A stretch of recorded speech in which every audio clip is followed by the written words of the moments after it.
Welcome to New Money. I'm Bryan and this evening we are focusing on the healthcare industry.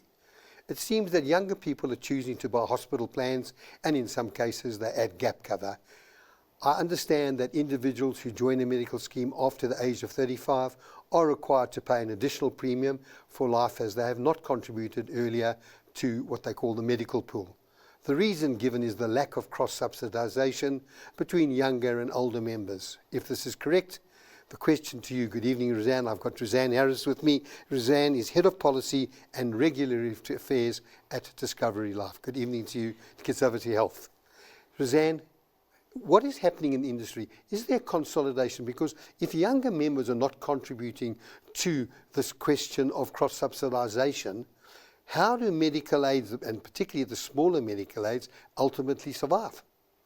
Hi, Bryan. Thanks so much for having me on the show. And yeah, this is a very important question because medical schemes are essentially mutual funds. They're pools of funds where everyone comes together, makes their contributions, and those who need healthcare are able to claim. And they're built on this principle of social solidarity, as you said, which means that the young and healthy essentially cross-subsidize the elderly and the sicker members. But of course, if you're young and you're in the pool and you have an accident, you're also going to find yourself being able to make that claim. That's the point of being in the pool. So the intent with those late joiner penalties is to encourage people to join and participate in the pool. But as you know, pooling of risk requires numbers for it to work.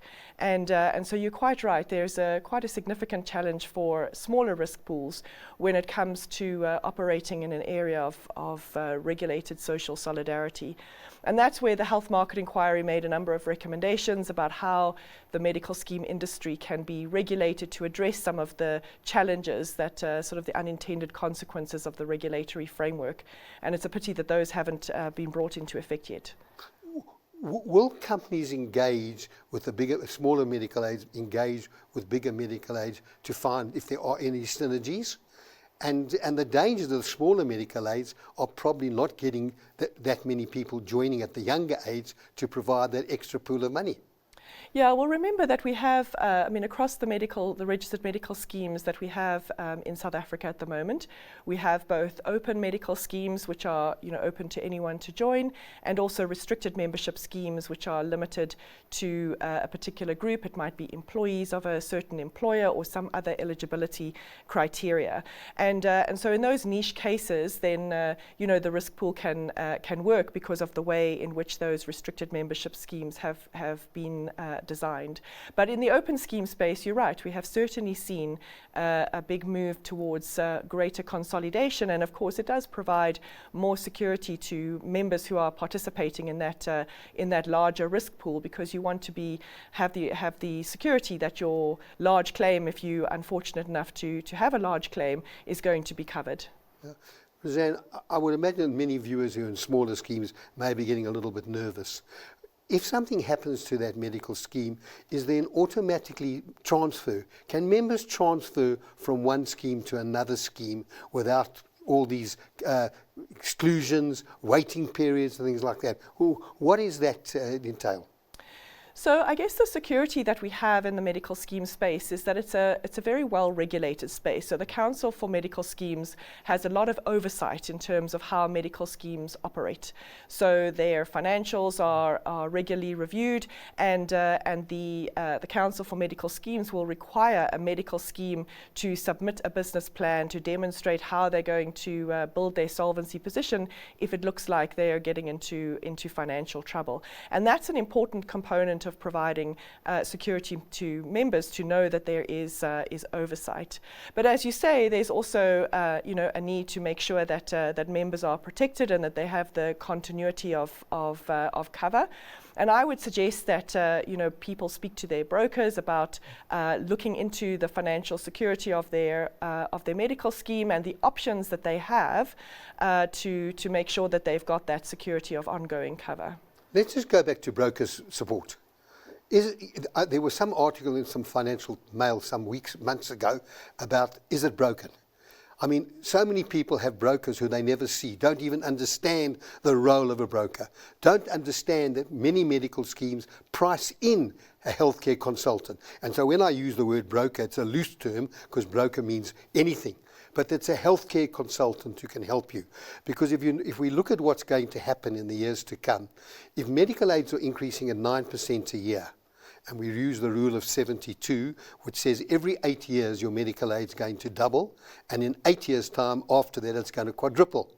So now we talking about enormous costs for people already in retirement, and people who are in their 50s and 60s also saying to themselves, and not even thinking about it, because at retirement your income normally comes to an end, because your working lives are over, and yet the biggest increase in cost is the cost of medical aid. So let's just talk about the role of a healthcare consultant and the importance of using a healthcare consultant. Yeah, you're quite right. I mean, the medical schemes are actually not allowed to distinguish the contribution rate between members who have a broker and those who don't. So you're quite right, is that if you've got a broker, then the cost of that commission to the regulated level is included in the contributions. And it's important that you're aware of who your broker is and making sure that you're getting that ongoing support from your broker. It's not just at the time when you're choosing your benefit options, but even things like, when you're navigating the benefits, when you're making a claim, when you need to pre-authorize hospitalization or any other services that you require, that you can turn to your broker for their support. And it is a concern if people are struggling to reach their brokers, because they're entitled to do so. And again, the brokers are regulated by the Council for Medical Schemes, and they'll want to hear about it if there are brokers who are not performing their services. But in my experience, the brokers play a really important role in terms of helping people to navigate the complex environment of medical schemes. Healthcare is complicated, and healthcare products are complex, and it is important to have somebody to help you navigate that. So having a broker that you can rely on and who has taken the time to understand your particular needs is really important and valuable. One comment which I was concerned about is this increase. I mean, if you think about a 60-year-old who's retiring and in 76 years' time is contributing to a comprehensive policy around the 16,000, you're talking about, in 16 years' time, 64,000 Rand a month. Where's that money going to come from? Yeah, and you're absolutely right. This has been a slow burn as a result of the social solidarity framework that we've got, an aging membership base in the medical schemes in their entirety, which is a big driver of that of those high levels of medical scheme contribution inflation. Added to that, we also have increasing prevalence of chronic conditions. So it's really important to build this risk pool to make sure that our social solidarity risk pool is effective and working well. And what we have seen is that the medical scheme population is not growing as fast as the general population. Our younger and healthier lives are delaying coming into medical schemes. I mean, if you look at your elderly population, you've probably got 1 in 4 who are covered on medical schemes at the moment, whereas you look at your people under the age of 30, you've probably got 1 in 10 who have medical scheme coverage. So we have a big disparity in the age profile of medical schemes. And this is why you'll see certainly from Discovery's perspective as well, the drive towards trying to encourage the younger population to come into the medical scheme risk pool to get the benefit of the protection in the event that they themselves have unexpected medical expenses. And it's important, obviously, in terms of young people and particularly young professionals' productivity, to be able to have access to medical scheme cover when things go wrong. But by the same token, it's also important for the well-being of the risk pool and the basis on which medical schemes were built. And this is why it is frustrating that the Health Market Inquiry that made some really comprehensive and evidence-based recommendations around how that risk pool can be not just preserved but actually enhanced so that there is this ongoing affordability of cover, and those recommendations have yet to be implemented, which is a challenge. Well, I'm going to get personal now, because when I came on air, you told me about 2 grandchildren since you were last on air with me. You told me about 2 younger daughters. So my question is to you, what is your advice personally to them about what medical scheme they should be joining? Yeah, I think the best advice is to make sure that you purchase the most comprehensive cover you can afford. In hindsight is 20/20 vision, and when it comes to medical costs and medical cover, you don't actually know when you're going to need it, and so it should be right up there on your to-do list. As you say, I've got a younger daughter just entering the working world, and for young professionals, perhaps not thinking about medical scheme cover is high on their list of priorities when that first paycheck comes in. But really important in the event of having an unexpected medical crisis, that you've got access to comprehensive coverage, because ultimately your ability to work is your greatest asset as a young person, and your health and well-being is a very important aspect of that ability to work. I want to talk to you why, and we're going to deal in the next segment with NHI, but I just want to talk to you, there's been a delay for a long period of time now for lower cost schemes. Who is delaying this and why? Because certainly NHI is about getting to the more South Africans than what the medical aid's got. Because the medical aid, I think, total maybe 11, 12 million, any idea?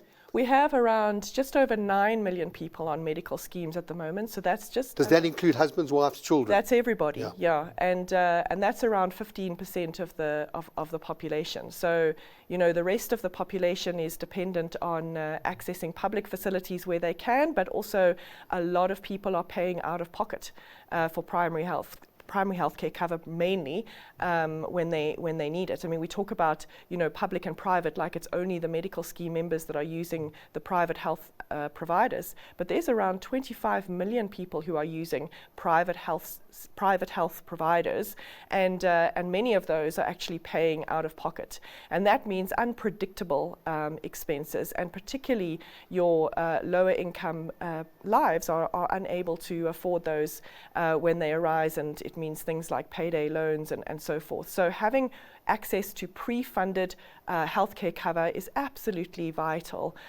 for our population, for social purposes, but also for our economic growth. So as you say, it's a real tragedy that this framework for low-cost cover in medical scheme low-cost medical scheme cover has taken so long. In 2017, some exemptions were given to insurers to be able to offer this cover.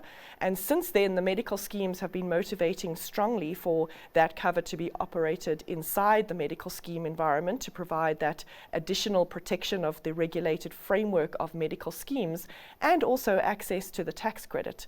It's a real tragedy to me that many people who are purchasing insurance cover right now in lieu of medical scheme cover are foregoing the benefit of the access to the tax credit. I'm going to come back to it. We're going to take a break. Stay tuned. When I return, my question to Roseanne is about NHI.